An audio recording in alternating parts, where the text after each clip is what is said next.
Telugu Desam party మీద కోపం ఉండవచ్చు కానీ పేద ప్రజల మీద కాదని వైసీపీ నాయకులకి మాజీ మంత్రి నెల్లూరు సిటీ టీడీపీ ఎమ్మెల్యే అభ్యర్థి డాక్టర్ పొంగూరు నారాయణ హితవు పలికారు.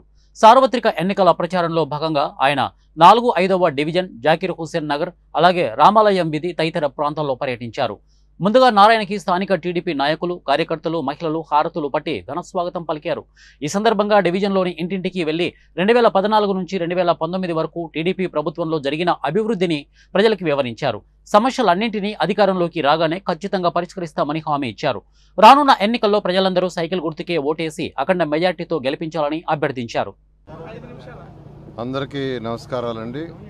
ఈరోజు నెల్లూరులో 5వ డివిజన్లో డోర్ టు డోర్ ప్రచారం ప్రారంభించాం. ప్రజల స్పందన అనూహ్యం.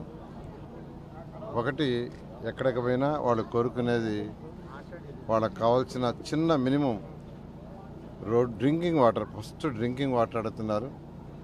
పేదలు, నిరుపేదలు ఎవరికైతే 2014-19 దాకా మేము ఇల్లు శాంక్షన్ చేసి వాళ్ళు లాటరీ చేసి వాళ్ళకి ఇచ్చాం. అయితే వాళ్ళకి ఇంతవరకు ఇల్లు ఇవ్వాల.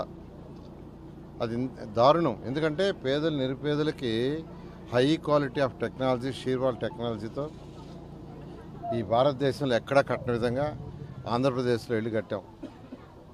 దాదాపు 11 లక్షల ఇల్లు శాంక్షన్ చేసాం. ఒక్క నెల్లూరు నగరానికి 43,000 ఇల్లు శాంక్షన్ చేసాం.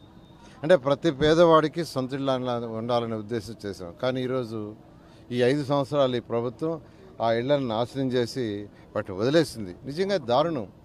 మా మీద కోపం ఉండొచ్చు, ఏదైనా ఉండొచ్చు, కానీ ప్రజల మీద కోపం ఉండకూడదు.